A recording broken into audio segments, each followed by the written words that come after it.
क्या आप जानते हैं कि भारत में फार्मासिस्ट बनने के लिए कितनी पढ़ाई करनी पड़ती है? नमस्कार दोस्तों, मेरा नाम है अनीश कुमार और आप देख रहे हैं दी फार्मासिस्ट।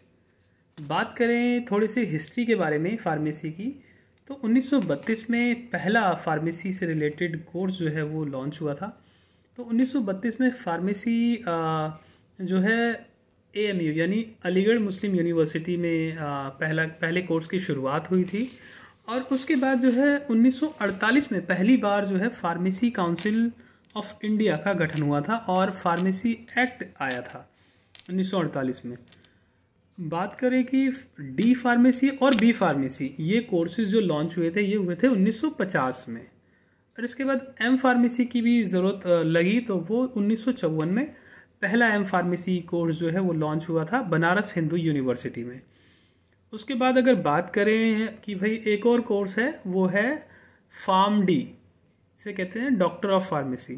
तो वो जो कोर्स है वो 2008 के आसपास आया था। तो इस तरह से कौन कौन से कोर्स हो गए, D pharmacy, B pharmacy, M pharmacy और हाँ PhD भी। तो उसमें फार्मेसी में आप PhD कर सकते हैं। इसके अलावा जो है एक फार्म डी जो कि 6 साल का कोर्स है। और अगर बात करें कि इसमें एडमिशन कैसे होता है तो 12th में आपके पास जो है 11th और 12th में साइंस होनी चाहिए, फिजिक्स, केमिस्ट्री, मैथ और बायोलॉजी हो तो अच्छा है। अगर इनमें से 3 सब्जेक्ट फिजिक्स, केमिस्ट्री, मैथ्स या फिर बायोलॉजी हो तो भी आपको ये कोर्स मिल जाता है। लेकिन जॉब के लिए कई बार जो है वो बायोलॉजी मांग लेते हैं, फिजिक्स, केमिस्ट्री और बायोलॉजी। तो इसके बाद आपका एडमिशन होता है फार्मेसी में, किसमें, डिप्लोमा में आप ले सकते हैं एडमिशन जो कि 2 साल का होता है। फिर उसके बाद आप डिग्री में अगर एडमिशन लेंगे यानी कि बैचलर ऑफ फार्मेसी में तो वो आपके लिए 3 साल की होगी। मतलब अगर आप 12th से डायरेक्ट बैचलर ऑफ फार्मेसी करेंगे तो वो होगी आपके लिए 4 साल की।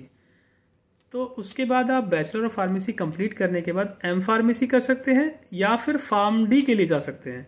हाँ, 12th से आप डायरेक्टली फार्म डी में भी जा सकते हैं जो कि होगी 6 साल की। लेकिन अगर बी फार्म करके और आप फार्म डी करेंगे तो वो फिर आपके लिए होगी 3 साल की। हाँ, उसके बाद आप जो बी फार्मेसी करने के बाद आप फार्म डी कर सकते हैं और एम फार्मेसी भी कर सकते हैं। तो एम फार्मेसी स्पेशलाइजेशन है जो कि आप फार्मेसी बैचलर ऑफ फार्मेसी में सब्जेक्ट पढ़ेंगे जैसे फार्माकोलॉजी, फार्माकोग्नोसी, फार्मास्यूटिकल केमिस्ट्री, तो उसकी स्पेशलाइजेशन है एम फार्म में। जबकि जो फार्म डी है उसमें आपके नाम के आगे डॉक्टर ऑफ फार्मेसी लग जाता है और उसमें जो है हॉस्पिटल से रिलेटेड सारी चीज़ें होती हैं और आप एक क्लिनिकल फार्मासिस्ट बनते हो।